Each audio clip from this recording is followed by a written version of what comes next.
Ministry ya gavumenti ez'ebitundu eragidde abakulembeze mu gavumenti ez'ebitundu okuyimiriza mbagirawo okugaba pulaani ne layisensi ez'okuzimba amasundiro g'amafuta okutuusa nga akakiiko k'eggwanga akateekerateekera eggwanga mu by'okuzimba aka National Physical Planning Board nga kalambise ku nsonga eyo. Akakiiko kano aka National Physical Planning Board ku nkomerero y'omwaka oguwedde 2020 kayimiriza okugaba layisensi ne pulaani zonna ez'okuzimba amasundiro g'amafuta mu bitundu by'eggwanga okutuusa nga waliwo okubala okukoleddwa mu ggwanga lyonna okumanya omuwendo omutuufu ogw'amasundiro g'amafuta n'engeri gye gazimbiddwamu. Kino kyatuukibwako oluvannyuma lw'okuzuula nti emitendera egiyitwamu n'okulambika okulina okugobererwa mu kuzimba amasundiro g'amafuta tekugobereddwa kumpi mu ggwanga lyonna. Mangi gazimbiddwa buli omu waasanze mu kibuga wakati ku nguudo ku mabbali wamu n'ebizimbe eby'abantu obuntu n'ebifo ebirala eby'olukale nga kiteeka obulamu bw'abantu mu katyabaga ne kitaataganya n'ebyokwerinda. Kaakano Ministry ya gavumenti ez'ebitundu egambye nti ekiragiro ky'akakiiko aka National Physical Planning Board abakulu mu gavumenti ez'ebitundu baakiziimuula layisensi ne pulaani ez'okuzimba amasundiro g'amafuta era bakyazigaba n'okutuusa kaakano. Omutesiteesi omukulu mu Ministry ya gavumenti ez'ebitundu Ben Kumumanya mu kiwandiiko kyafulumizza eri ba town clerk bonna mu ggwanga lino ba city clerk ne bakaawo wamu ne ba municipal clerk abalagidde okugondera ekyasalibwawo akakiiko ako teryakkirizibwa kugaba layisensi oyo era n'atyobola ekiragiro ekyo waakuvunaanibwa mu mateeka nga bwe gagamba. Ministry y'ebyenjigiriza efulumizza ennambika empya eneegobererwa amasomero gonna okuddamu okusomesa abayizi okuva mu luwummula olw'enjawulo lwe bagenzeemu okusobozesa ekitongole ky'ebibuuzo ekya UNEB okugolola ebibuuzo by'akamalirizo. Ministry y'ebyenjigiriza wabula yeeweze nti yakukangavvula abakulu b'amasomero gonna abanaakozesa omukisa ogw'oluwummula luno abayizi lwe bagenzeemu olwatandise ku Lwokutaano sabbiiti ewedde nti singa wanaabawo abasaba abazadde ensimbi z'ebisale ebirala eby'abayizi nga bazziddwayo ku masomero ago omwezi ogujja. Waliwo amasomero ag'enjawulo Ministry y'ebyenjigiriza ge yawadde olukusa okuwummuzaamu ku baana okumala ebbanga lya mwezi gumu, amalala gaagummuziddwa okumala emyezi 2 okusobozesa UNEB okufuna ebifo ebiwerako mu eneegololera ebibuuzo by'abayizi ebyakamalirizo ebyakakomekkerezebwa. Abayizi mu masomero ago baasindikiddwa mu luwummula olw'enjawulo okutandika n'Olwokutaano oluyise nga baakukomawo ku masomero mu mwezi ogwokutaano, abalala baakudda mu mwezi ogw'omukaaga okumalako olusoma lwabwe. Mu nnambika empya ey'amasomero gano Ministry y'ebyenjigiriza gyeyisizza abayizi aba primary ey'okuna n'aba primary ey'okutaano abagenze mu luwummula basuubirwa okuddayo ku masomero ng'ennaku z'omwezi 11 omwezi ogwokutaano basomeyo omwezi gumu okutuusa nga 11 omwezi ogw'omukaaga olwo baddemu okusoma olwo baddemu bawummule okugezesebwa olwo baddemu bawummule beeteekereteekere okugenda mu primary ey'okutaano oba primary ey'omukaaga. Abayizi abali mu primary ey'omukaaga kaakano nabo baakukomawo okusoma ng'ennaku z'omwezi 11 omwezi ogw'omukaaga omwezi ogwokutaano nga bo baakuwummula ng'ennaku z'omwezi 14 omwezi ogw'omukaaga olwo bagende mu primary ey'omusanvu. Primary ey'omusanvu esuubirwa okutandika mu mwezi ogw'omunaana omwaka gwe gumu. Olwo abali mu siniya ey'okuna bo baakuddayo ku masomero nga 31 omwezi ogwokutaano bamalirize okusoma mu mwezi ogw'omusanvu ng'ennaku z'omwezi 24, so nga abali mu siniya ey'okusatu ne siniya ey'okutaano kaakano baakuddamu okusoma okutandika ng'ennaku z'omwezi 8 omwezi ogw'omukaaga okutuusa nga 24 omwezi ogw'omusanvu. Alex Kakozo omutesiteesi omukulu Ministry y'ebyenjigiriza agambye nti enteekateeka eno yakukola ku masomero gokka agakkaanyizibwako n'ekitongole ekivunaanyizibwa ku bibuuzo ekya UNEB omugenda okutuula abakugu abagenda okugolola ebibuuzo bya UNEB eby'abayizi abakamaliriza ebibuuzo ebyakamalirizo.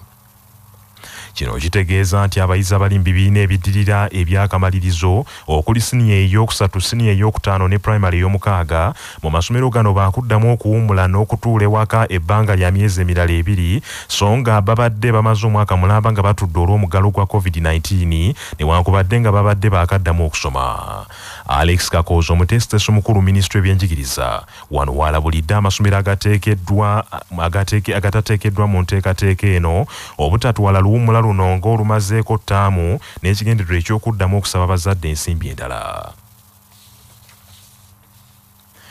Ministry y'ebyobulamu eri mu kattu kennyini olw'akawuka aka COVID-19 akazzeemu okweyubula akongedde okutirimbula abantu mu buyindi akamanyiddwa nga SARS-CoV-2 nate akozuuliddwa wano mu Uganda. Akawuka kano ke kamu ku buwuka obweyubula mu COVID-19 yasooka okulumba ensi eno so nga ko obutafaananako n'ekika ekyasooka ka bulabe nnyo ku baana mu myaka emito. Uganda kaakano eri mu kattu olw'obuwuka obweyongedde okweyubula okuva mu COVID-19 eyasooka. Okuva mu mawanga amalala obuzuulibwa nga waliwo n'ebika by'obuwuka okuva e Kenya ebirala 3 ebyazuuliddwa wano. Ministry y'ebyobulamu kaakano esattira olw'omuwendo gw'abantu abangi abeeyongera okuzuulibwamu obulwadde bwa COVID-19 nga sabbiiti eno yokka bazudde abalwadde ba COVID-19 267 nga n'abakyasembyeyo bali 46 abazuuliddwa olunaku lw'eggulo. Abantu abakafuulumbulege kaakano bawezze 341 so nga kaakano abantu 4,157 bakazuulibwamu olumbulege mu Uganda so nga 4,898 bebajjanjabiddwa ne bawona nga 27 ku bo bakumirwa mu malwaliro ag'enjawulo abalala bali mu maka gaabwe. Minisita w'ebyobulamu mu ggwanga lino Dr. Jane Ruth Aceng agambye nti mu mbeera ng'eno balina enkola gye bamaze okubaga esuubirwa okwanjulirwa eggwanga lino gye bujjako mu maaso gye basuubira nti eyinza okuyambako Uganda okutangira okusaasaana kw'ekirwadde kya COVID-19 ng'enkola eno etuumiddwa Resurgence Plan nga yamaze okuyisibwa olukiiko lw'abaminisita okugiteekateeka obulungi. We have been preparing, knowing very well that the majority of the countries have a wave and then have another one, as long as people are not vaccinated. So we prepared our resurgency plan, which is ready, and the government and partners are mobilizing resources for this resurgency plan. The resurgency plan also guides at some of the parameters to look at very critically, and it gives you information as to whether you are beginning a resurgency. Mu mbeera y'emu minisita omubeezi avunaanyizibwa ku byobulamu Robin Anabanja Musafiri agambye nti bakyasoomoozebwa nnyo olw'ensimbi ezinaayambako enkola eno okuteekebwa mu nkola.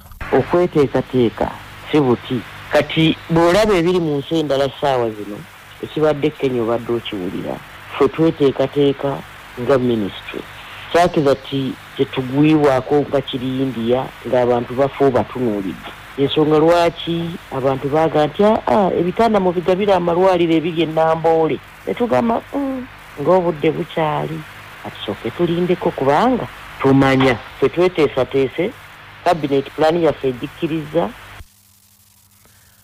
Akulira ekika ky'emmamba omutaka Gabunga Mbiruzi kwa 37 alabudde bazzukulu be ku bulabo obuli mu kutunda ettaka naddala ery'ennono. Omutaka Gabunga yabadde mu kwabya olumbera omugenzi John Baptist Serwanja yali Semanobe Naggalabye Buddo n'agamba nti singa bajjajjaffe abaasookawo baatunda ettaka kaakano singa tetulina wetubeera. Omutaka Gabunga Mbiruzikwa era alabudde ne ku mululu ogweyongedde mu bantu abamu bayaayaanira ebintu ebitali byabwe n'abandi baagala okuweebwa omukisa okutondawo ebika ebyabwe n'agamba nti nakyo kireeseewo ababadde ab'ekika ekimu okufumbiriganwa ekintu ekikontana n'ennono za kuno.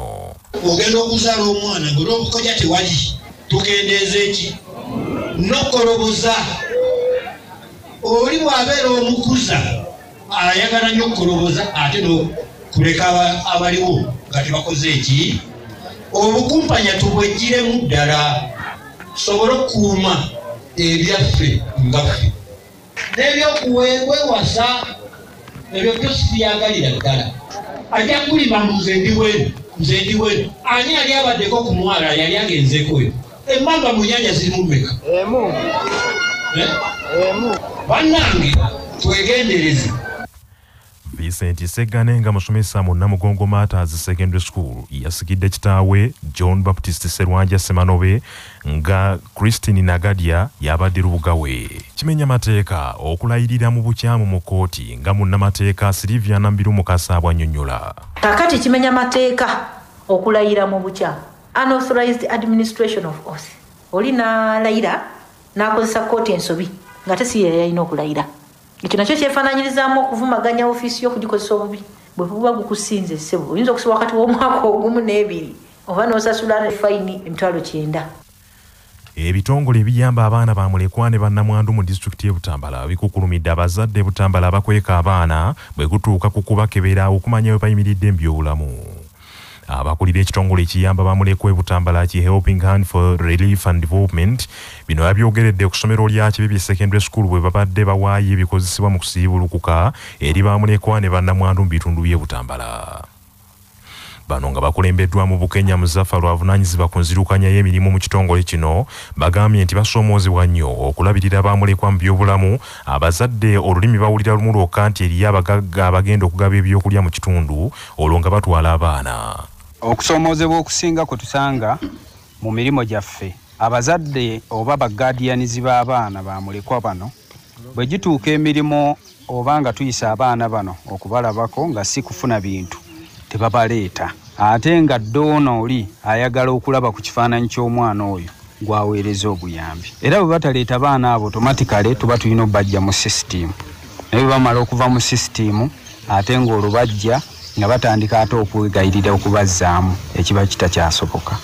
Omubaka wa gavumenti mu disitulikiti y'e Butambala Sulaiman Rubwama Bukya naye yeebazizza ekitongole kino olw'okuyambako abasiibi n'okuzimbira disitulikiti eyo kaabuyonjo ne Nayikondo ku masomero. Twebaza ekitongole kya Helping Hand for Relief and Development olw'obuyambi.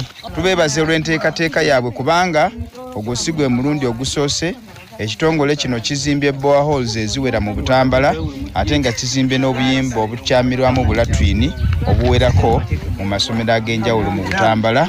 Njagaliza abasiraamu mu Butambala ekisiibo ekirungi ne mu Uganda okutwalira awamu. Abamu ku bakulembeze ne bannabyanjigiriza mu disitulikiti y'Empigi batandise kaweefube w'okutumbula ebyenjigiriza mu disitulikiti eyo ebibadde bitatambula bulungi naddala mu bibuuzo by'abayizi ebyakamalirizo. Bwe yabadde aggulawo ettabi ly'essomero lya Midland Parents Academy Mixed Day Boarding Secondary School epya e Kalagala Mpigi, omubaka omukyalo wa disitulikiti y'Empigi Teddy Nambooze yagambye nti waliwo bingi ebibadde biragajjaliddwa mu byenjigiriza mu disitulikiti y'Empigi ebisaanye okusisimulwa nate.